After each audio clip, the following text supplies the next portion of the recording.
Okay, I've already added my bottom part of my snap.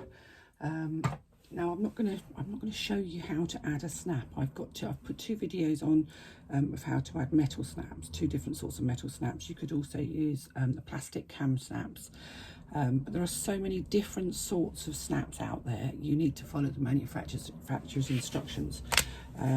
What you'll need to do is mark some lines. So you'll need a line that is 2 inches away from this straight edge. So you're going to mark a line that's 2 inches away from that straight edge, and it's difficult to do now that I've actually got the popper in place, which will go right the way across, and then 3 3/4 inches from the side, which will find you the center mark, and that's where you're going to make your hole.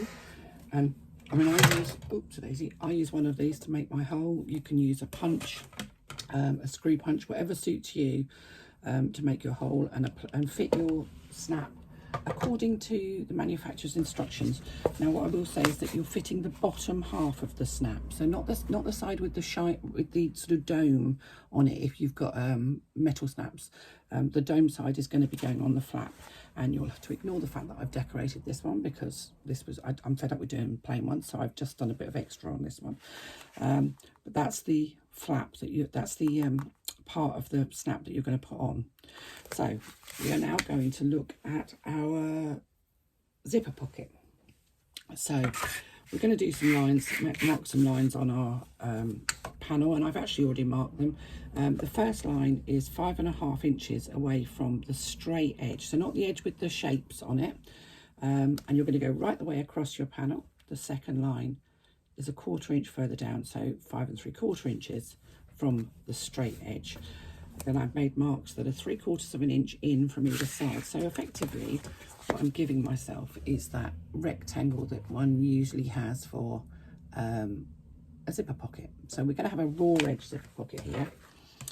Now, I like to cut mine out. Let me just move this over a little bit. Using a craft knife. I'm going to have to stand up because I can't do this sitting down. I need to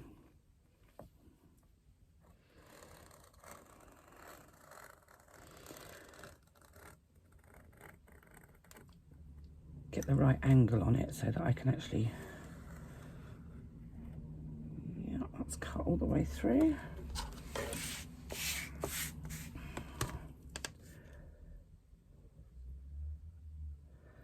I just literally line up the ruler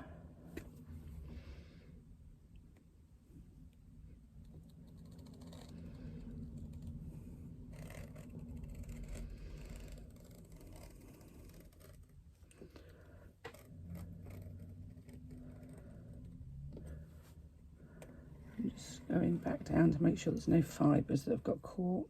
But I'm not actually, the second time I go down, I'm not actually cutting, I'm literally just making sure there's nothing fibrous. And I can do the end bits freehand, which will give me, or it should give me, a perfect rectangular aperture for my pocket.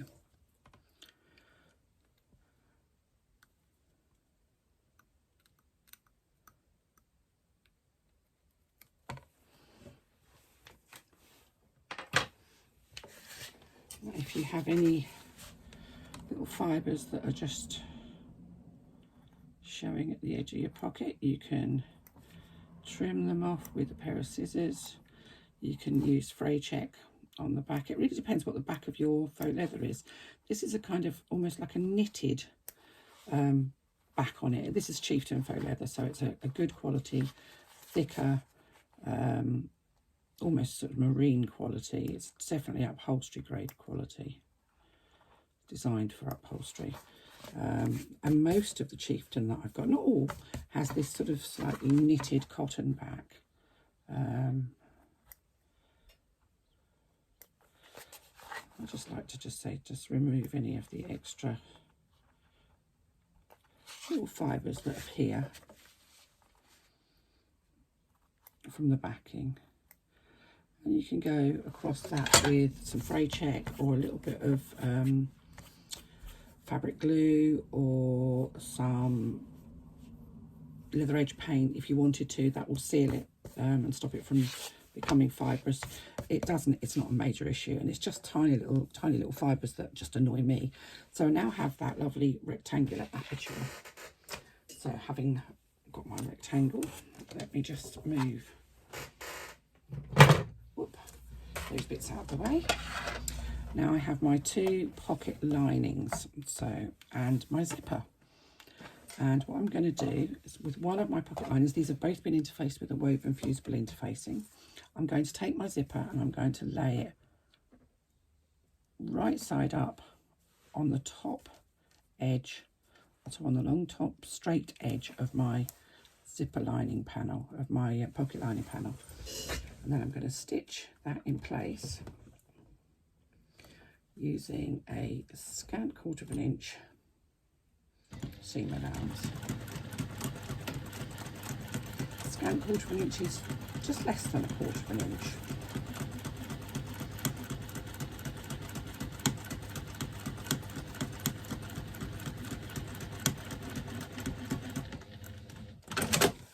And there we are. We have one zipper attached to, I'll just get rid of the threads, attached to my pocket lining panel. So you can see that's attached at the top there.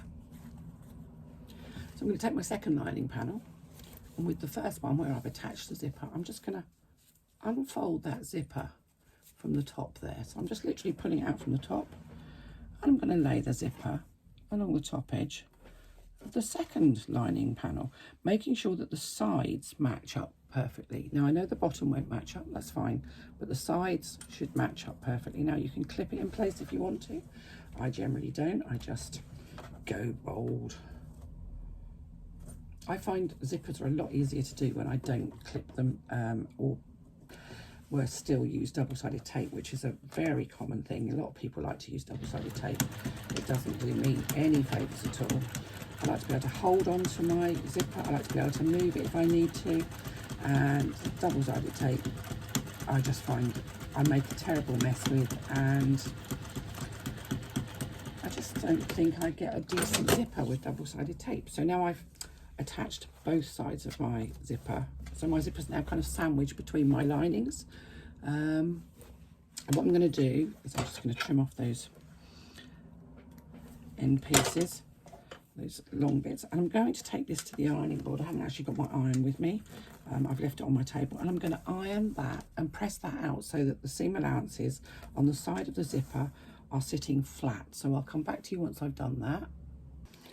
Okay, so I've given that a nice press, and you can see that my zipper's sitting nice and smooth and flat. Now the zipper is, you can iron nylon zipper tape without any bother at all.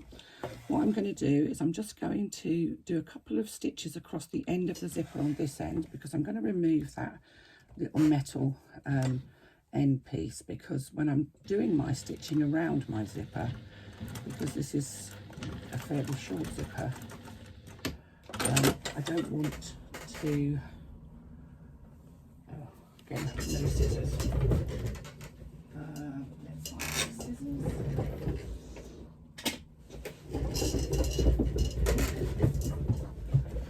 I don't want to stitch over that, or have my needle bang into that little metal bit, because that's not good. Now on the other end, what I'm going to do is I'm going to make sure that my zipper pull is within the linings, and I'm going to do the same thing on the other end. I'm just going to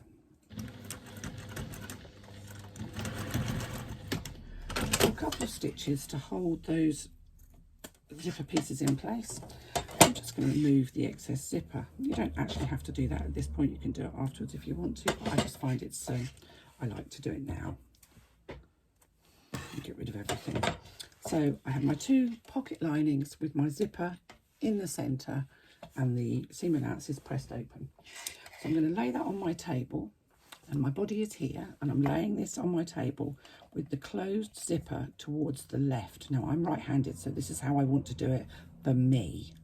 So the closed zipper is over there towards the left, and I'm just going to find the body of my, what have I done with the body of my, here we go.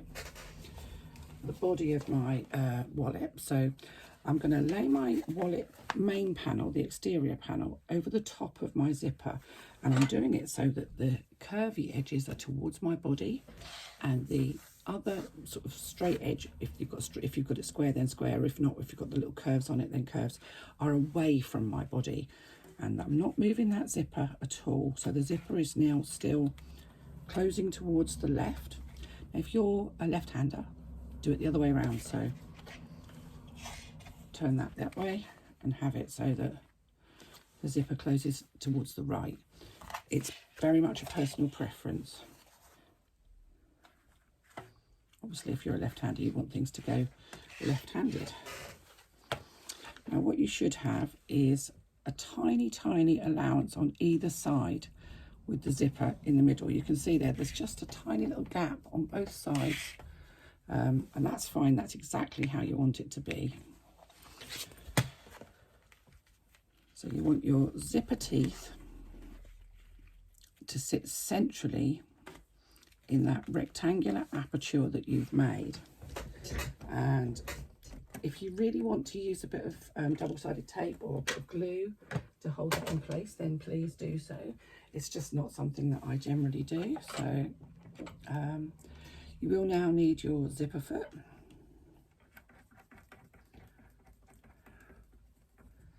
And you'll need a long thread at the top and the bottom.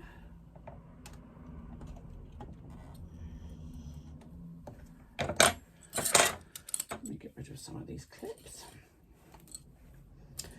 because whilst you can never have too many clips, you don't need them on the bed of your machine the whole time. And what we're going to do is, once you're happy that your teeth are sitting centrally within that aperture, and you shouldn't have masses of zipper tape showing, you're using a number 3 zipper and you're only made 1/4 of an inch aperture, so you should have, it should sit nicely. You don't want masses of tape showing, you only want the teeth showing. Let me just move you over a little bit so you can see what I'm doing. Let's get that out of the way. So I've put my zipper foot on, and I'm just going to, basically I'm going to top stitch all the way around that rectangle, keeping my stitch length relatively small compared to what I would perhaps normally do.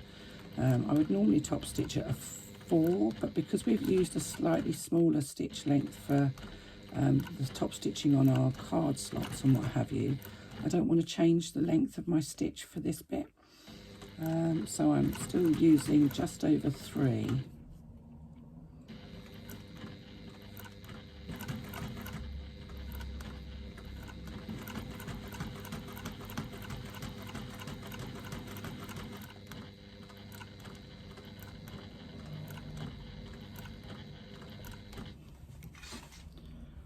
Pivot and come round at the end. Go slowly. Oh, because you're going to come over that those zipper teeth. You can hear the crunch when your needle goes through the zipper teeth, but it should be absolutely fine because these are nylon teeth.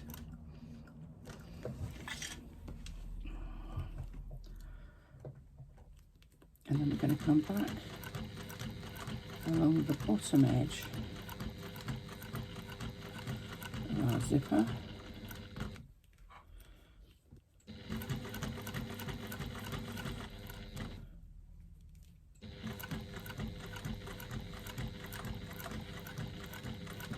Depending on how big your zipper pull is, you may need to stop and move your zipper pull out of the way if you think that your foot is going to bash on it and wonky up your stitching.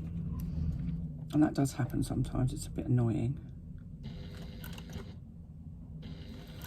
Again, back over that zipper. And if you can possibly land in the last stitch, I'm not going to, but then you can do, and if you can't, then don't worry. Oh my goodness, it looks like I've just played bobbin roulette, because I think I've just literally run out of bobbin thread. But it's okay, because I've managed to get to the end. So take your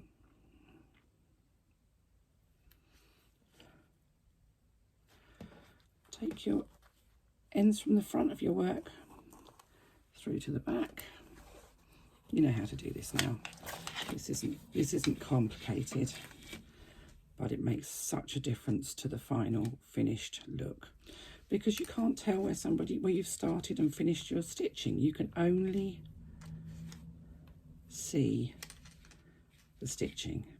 It's just so easy, and it just makes a huge difference.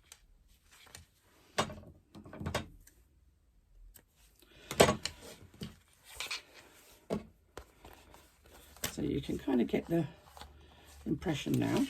So I'm turning my work over, and what I'm going to do is I'm going to pull this top. Let me just move myself back a little bit, sorry. So I've tied off my threads, and I've got my work laying with my exterior panel right side down and my pocket linings facing upwards. And with the curvy edge towards me, I'm going to pull that top lining panel down over the top of the bottom one. And you can see one is a little longer than the other, and that's fine. We're going to trim off the excess. It's about 1/2 inch.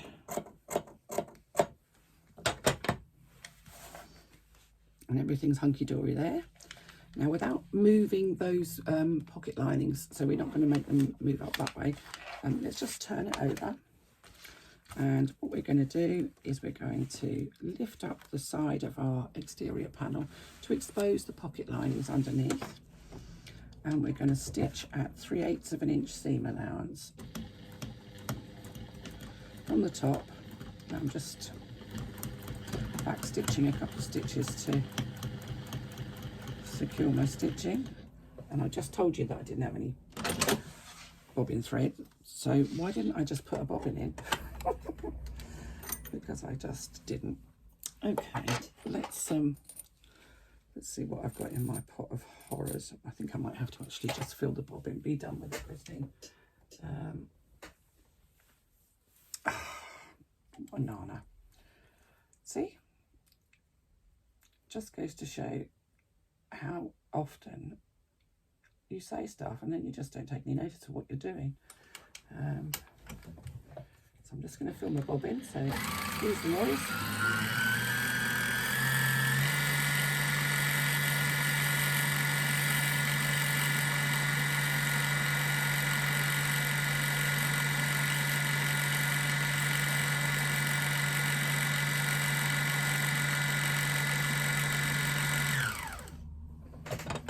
And there we have it.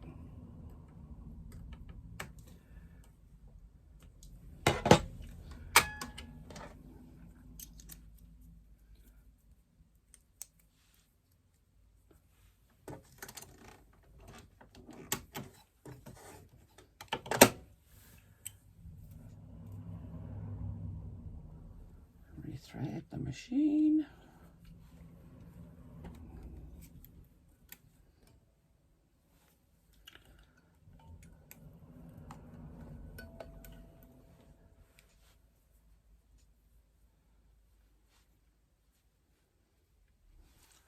Please notice when I'm rethreading, my foot is up, which allows the thread to go through the tension discs. I often see this on sewing pages where people say, "Oh, my tension's not right, my tension's not right." It's often because you threaded it without the with the foot down, so the thread doesn't end up going through the tension discs, which you should do. So we now rethreaded. We'll start again. So I've stitched around the outside of my zipper, and I'm now going to just move the side of my zipper, side of my exterior panel out of the way, and I'm going to stitch around my pocket lining. And I'm just going to back stitch a few stitches at the top to secure that stitching. And I'm stitching this at 3/8 of an inch seam allowance. So I'm going to come along the bottom, and I'm going to stitch along the bottom of my pocket. And then pulling the side away.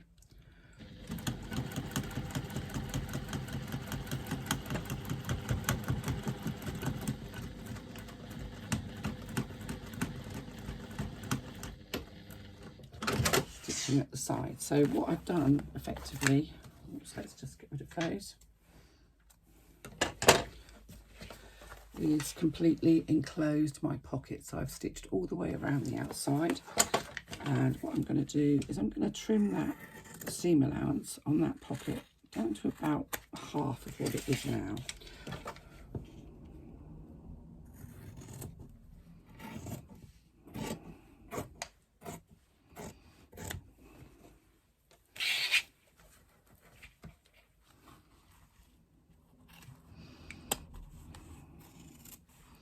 You'll be trimming off the ends of the zippers at that point as well. So if you haven't already trimmed off your zippers down to a reasonable length, then when you do this bit, you'll be trimming them off. So now your pocket lining sits within the shape of your actual sort of, within the outside of the exterior part. So you can kind of start to see how it's going to come together now. Starting to look pretty cool, isn't it?